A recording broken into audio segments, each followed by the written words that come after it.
Integrity is one of the pillars of good governance.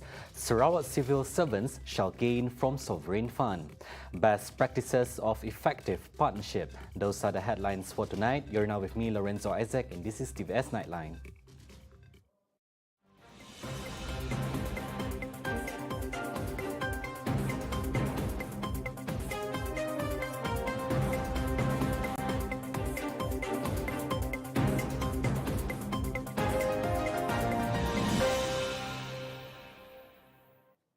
The state government has always believed in upholding integrity and sustaining good corporate governance practices.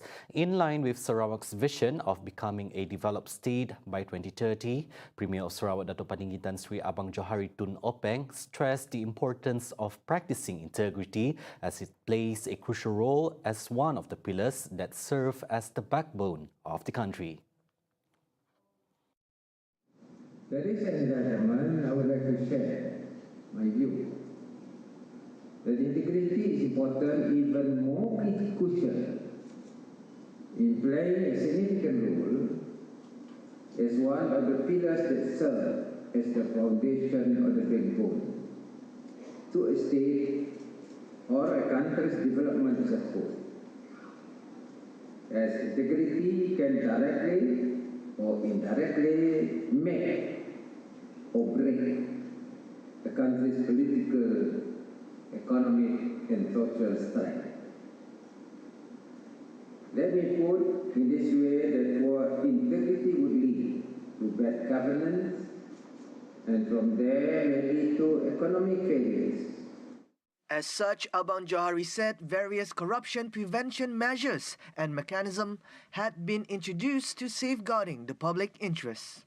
The measures included the establishment of an internal audit unit under the administration of the State Financial Secretary's Office, as well as an integrity and ombudsman unit under the Premier's Office, and making it mandatory for all government agencies to set up an integrity unit and engage at least one certified integrity officer, CEIO.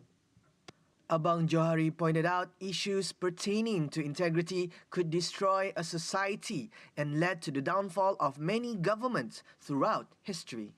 With such evidence has come a broader consensus on the central importance of transparency and good governance in achieving economic success. Numerous studies have shown that where governance is poor, domestic investment and growth suffer.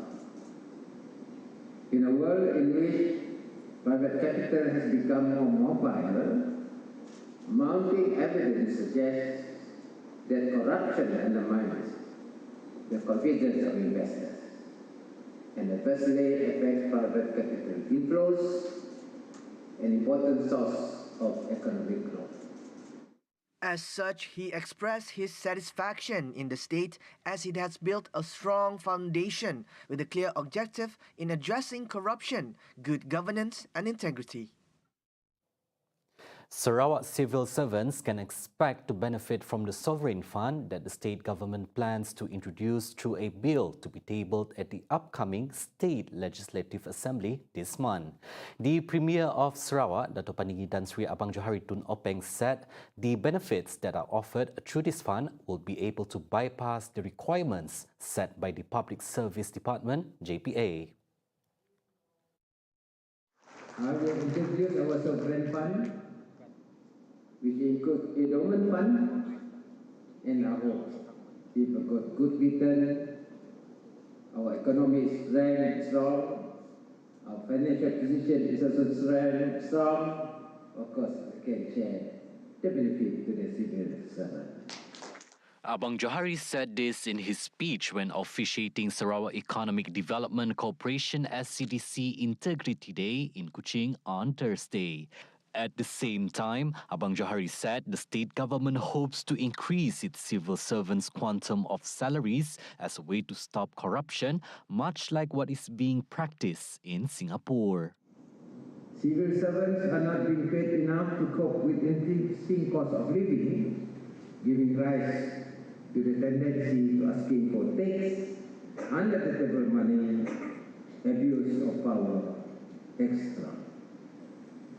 As your premier, this needs careful study because the state government cannot simply create posts or create its own system of salaries and pension benefits without being subject to the federal civil service. Gabungan Rakyat Sabah has conveyed its stand to cooperate with other parties after GE15. Chief Minister of Sabah, Datuk Sri Haji Noor, stated that they have a formula proven effective in forming profound political relationships in bringing the needed development in Sabah. For further comprehensive report, we have Amirul on the line live all the way from Tuaran, Sabah. Go ahead, Amirul.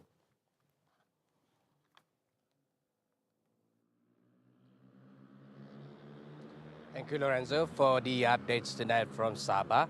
The Chief Minister, Datuk Sri Haji Noor, has a full confidence that Gabungan Rakyat Sabah, GRS, will continue to work with other parties after 15 General Malaysia election, GE15. The GRS chairman said that GRS has formula that proven effective in bringing more development in this state. Haji quote that it is continuity of the mandate given by the Rakyat by the last state election. We need to strong cooperation to ensure we uphold this mandate. And also he said on education, he said it was very important for development. The government agrees to work the formula to ensure they will bring more development in Sabah. Back to you, studio, saying to Lorenzo, thank you very much. Thank you, Amirul, for the in-depth coverage from all the way from Sabah. Now, moving on. Election season is an interesting period, especially involving its campaign. The situation in Lawas is no different, with machineries going all out to make their mark. A joyous atmosphere with villagers were seen as many thronged the streets to rally their support for Gabungan Party Sarawak GPS candidate, Dato' Henry Sum Agong. For the latest update, we will be joined by our colleague, Odlin Katani in Lawas, with videographer Awan Asmel. Go ahead, Odlin.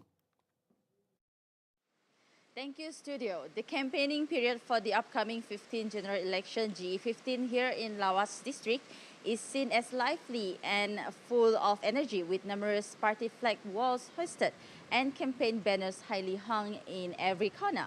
As such, I would like to give the audience an update on the Gabungan Party Sarawak GPS candidate for Lawas seat, Dato' Henry Sum Agong campaign, which was well received by the residents residing here yesterday.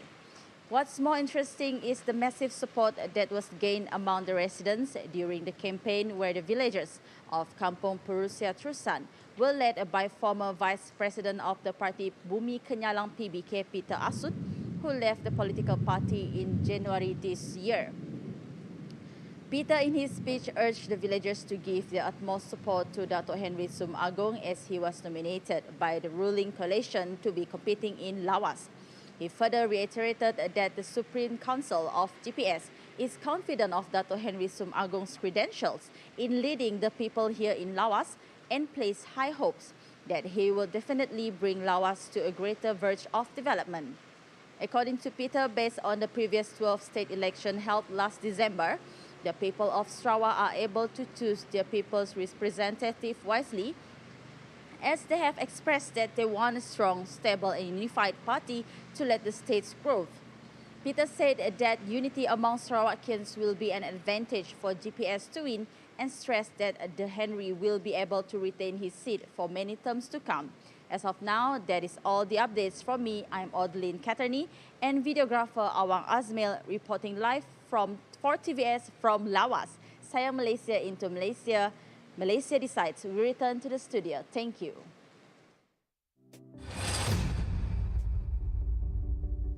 Thank you, Odlin, for the updates from Lawas. And now moving on, the GPS Kenyalang logo has been recognized and is now the preferred political symbol in rural areas. GPS Secretary General Datuk Sri Alexander Nanta Linggi said last year in the state election, where it was used for the first time, he was quite jittery about its recognition, acceptance appreciation and support by the people. However, Nanda said that based on the coalition's landslide victory in the 12th state election held last year has proven likewise. As such, keeping up with the momentum, he is confident that GPS will do well in the 15th general election, in which the majority of the rural folks have pledged their support to GPS. Urging all Sarawakians to give their fullest support to all GPS candidates in all 31 parliamentary seats. He said by voting for GPS, Sarawakians will have a much stronger representation and voice in the parliament. In this regard, he said Sarawak will be a formidable force in protecting the state's rights, fighting for a fair share of the federal government, and many more. Meanwhile, Alexander, who is also the Minister of Domestic Trade and Consumer Affairs (KPD and HEP), denied accusations that he had done little to prevent the increase in prices of food and other necessities before the dissolution. He further reiterated that the ministry was given a budget of 150 million ringgit for subsidies in 2020. In 2021, Nantalingi said he managed to increase it to a total of 200 million ringgit. On his chances in the coming poll, he was confident he could retain the Kapit seat. He said his opposition were relying on mere lies and accusations to unseat him. In calling the people to reject them, he said they had no concrete plans, strategy, and the fund to implement any effective development. Alexander said if GPS won convincingly and were asked to help form the federal government, it would press for more minister posts. Progressive Democratic Party PDP President Datuk Sri Tiong King Sing slammed a statement accusing the party of breaking its promises in Saratok. He added that Saratok incumbent Datuk Ali Biju could have been Gabungan Party Sarawak's GPS candidate had he stayed true to a deal struck during the 12th state election. Saya di sini mau ambil peluang ini diterang sikit kepada kita. Saya dipaham, kita saudara Ali Biju kata, saya janji kita tepati. Ini Tan Sri Muhyiddin Bukong Kalikum ya, dia kata, dia tidak janji, nak parlimen dia tidak lawan. Saya bukan tidak kenal dia. Ini bersatu punya kawan-kawan dalam sana, dalam keluarga Malaysia itu masa kita masih perintah, belum parlimen berubah. Saya tahu. Saya pagi tahu dia biasa agung juga. Saya kata kalau kita berada mesti menghormati Sarawak. Jangan bersatu lawan di Sarawak. Menghormati yang berhormat. Premier kita punya keputusan. Pasal kita gabungan GPS, 4 komponen parti sudah buat keputusan, sama-sama menghormati. Kita tidak kacau kita Semenanjung, Semenanjung pun jangan kacau kita Sarawak. Dia kata, "Brother, kita memang setuju tak kacau. Tetapi hari ini dia janji tidak tepati." Itu hari Pilihan Raya Tun. Saya YB Friday masih ada di satu rumah Panjai. Saya beritahu sama dia, kita sama-sama gentleman, kita kalau Tun tak lawan, parlimen saya bagi sama kamu. Cerita berunding, kita di resau berunding, setuju. Talang itu rumah Panjai, dia tukar baju GPS. Tetapi sampai Pilihan Raya habis, sampai Kuala Lumpur, pikiran sudah tukar. Saya bercerita sama dia, dia buat keputusan masuk PTP ke tidak. Aku tunggu. 4-5 kali aku jumpa dia. Nak berbincang. Saya kata pasal pilihan raya parlimen tidak lama lagi. Saya mau tahu. Kalau kita betul-betul tidak boleh buat keputusan, saya terpaksa membuat keputusan untuk GPS, untuk parti PDP. He said this during a series of visits to Saratok together with Saratok's candidate Gendam Jonathan Tait. Parti Pesaka Bumiputra Bersatu PBB Vice President Datuk Dr. Anwar Rapai has refuted claims made by Pakatan Harapan PH in stating that a vote for the ruling coalition party of Sarawak Gabungan Parti Sarawak GPS would set the motion of assisting Barisan Nasional BN leaders who are faced with court cases to be dropped. He explained that the matter was false and is just a political rhetoric to instill the people's hatred towards the ruling coalition party. Anwar stressed there weren't such agreements were made between the two coalitions as alleged. Anwar said that the agreement instead was made for BN to not compete in the state in respect of GPS, which is much more relevant to the state's well-being. Yeah, I can only say that to them. Ya, betul. Can you tell me how true is it? Can you disprove to me that there is no secret agreement between them? And here we are, you said that we have agreement with. And on top of that, he said that if you vote on GPS, vote UMNO, release Najib. Come on. We have rule of law, we have separation of power. GPS got nothing to do with the court decision. How can GPS release somebody in the jail? Come on, don't be. He told this to reporters after attending a dialogue session with the Parent and Teachers Union, PIBG, in Serembu's National Primary School in Bau. Anwar further stressed that GPS does not have the authority to determine or interfere in court matters involving UMNO leaders and Barisan Nasional. Its ultimate goal is to win all 31 parliamentary seats statewide in the 15th general election. The head of state, His Excellency Tun Pehin Sri Haji Abdul Taib Mahmud, received a courtesy call from the Royal Malaysian Customs Department, JKDM Sarawak Director Ahmad Taufik Sulaiman at his official residence in Demak Jaya, Kuching on Thursday. The purpose of the courtesy call was to introduce Dr. Ahmad Taufik as the newly elected director for JKDM. This is Dr. Ahmad Taufik's first courtesy call to His Excellency after being appointed as director on 7 October 2022 to replace Herman Shah Abdullah, who has retired. Originating from Pahang, he previously worked in Sabah in 2018 as the deputy director of the State Customs Enforcement Department. Also present during the courtesy call was the head of the Enforcement Department of the Royal Malaysia Sarawak Customs, Ahmad Mazuki Yassin, and the head of Service and Human Resource Management, Muhammad Apin Pauzan. A delegation from the European Investment Bank and European Union paid a courtesy call to Deputy Minister of Energy and Environmental Sustainability, Dr. Hazlan Abang Hibni.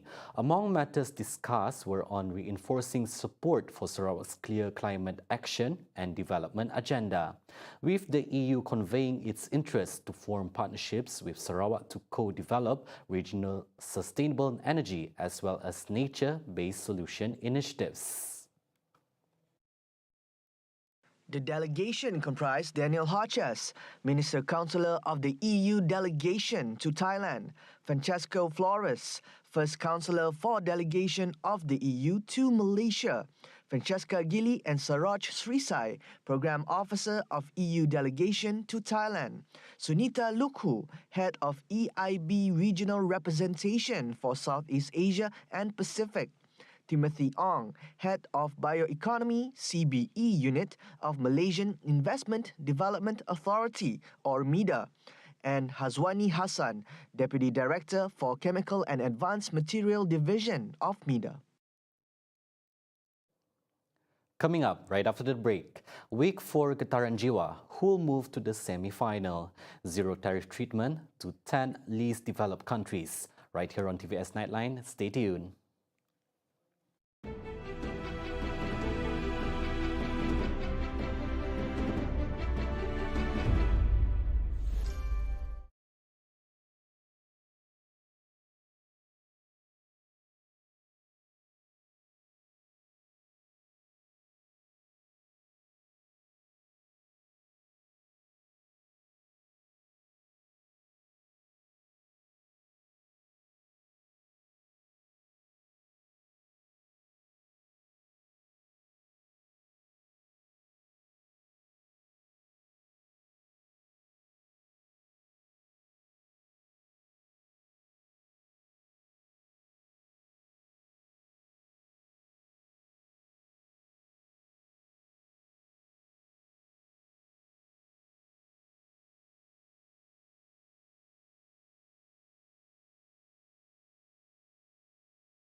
Welcome back.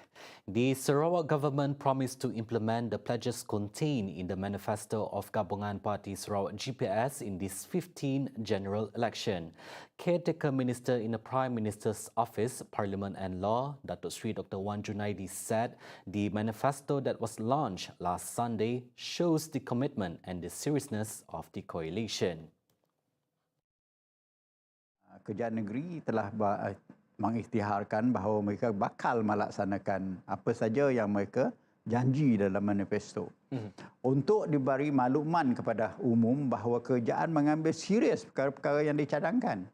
Supaya rakyat tahu dan menyokong matlamat kerajaan negeri sedemikian. Melihat keadaan yang berlaku di negeri kita sendiri. Contohnya tadi saya sebut, ulangkan sekali lagi, soal persekolahan daib dan sekolahan yang tidak menentu di seluruh negeri Sarawak dan khusus di luar bandar. Begitu juga sarana kesihatan yang mana kita punya hospital, klinik dan sebagainya. Kita masih menggunakan flying doctors yang wujud daripada dulu lagi, yang tidak menentu dalam keadaan-keadaan yang tertentu. Makanya kerajaan negeri Sarawak itu mempunyai sebab-sebab yang tentu, asas yang kukuh untuk melaksanakan supaya perkara ini diserahkan kepada negeri Sarawak untuk buat keputusan. In addition, the manifesto, among other things, guarantees and defends the rights of Sarawakians per the federal constitution and recovers the rights contained in the Malaysia Agreement 1963 following the state's position as an equal partner in the establishment of Malaysia. He said this in TVS program Malaysia Decides on Thursday. The action of party hopping used by some politicians as a sign of protest for being dropped in the 15th general election is disgraceful. Caretaker Minister in the Prime Minister's Department, Parliament and Law, Datuk Sri Dr. Wan Junaidi Tuanku Jaafar stressed that the parties involved should accept the decision set by the party top brass. He explained, although it is not favorable to them as the elder in the party, such attitude of loyalty and obedience should be set as an example, not otherwise. Apabila saya melihat apa yang berlaku di kiri kanan kita, khususnya di Semenanjung, saya rasa sedih. Melihat ahli parti oleh kerana tidak dicalon keluar parti, jadi parti lain masuk bertanding.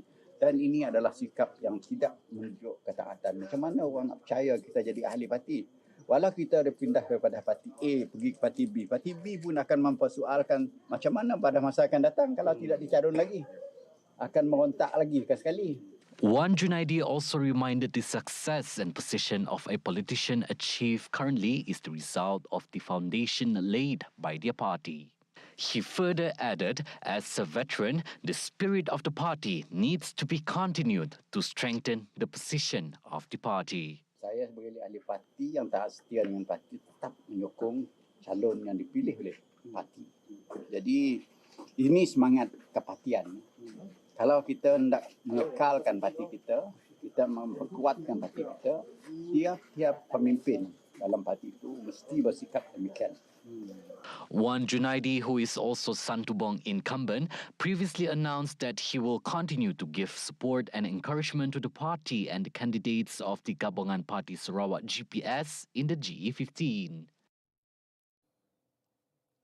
Could Mia Harry secure a spot in Getaran Jiwa semi-final?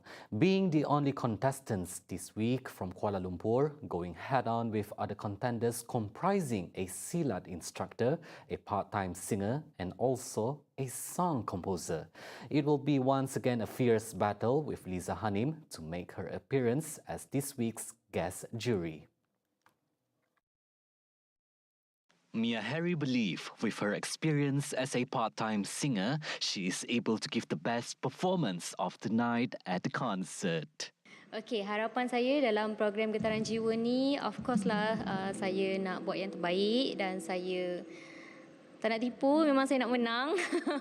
Tapi saya akan cuba buat yang terbaik. Yang penting saya nak orang yang tengok saya tu terhibur, suka dan saya akan cuba sampaikan dengan ikhlas untuk buat anda semua suka, insyaAllah. The same hope for other contestants who want to go to the next level of the competition. Harapan saya di pertandingan getaran jiwa ini, saya berharap saya akan terpilih untuk ke final nanti, insya-Allah. Saya berharap saya akan lebih mendapat pengalaman dan pengajaran yang baik daripada program ini, dan saya juga berharap supaya akan ada penerus kepada industri muzik dalam Sarawak terutamanya dan Malaysia umumnya. Dan harapan kami dalam getaran jiwa itu adalah SIG meletakkan harapan yang terlalu tinggi sebab bagi kami kita masih lagi mencari pengalaman dalam pentas-pentas besar yang seperti itu. As in previous weeks, the Getaran Jiwa concert will be live at MBKS Stadium Bintawa, which will witness 8 contestants will perform their best, but only 2 will proceed to the semi-final stage.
Now on to some global affairs.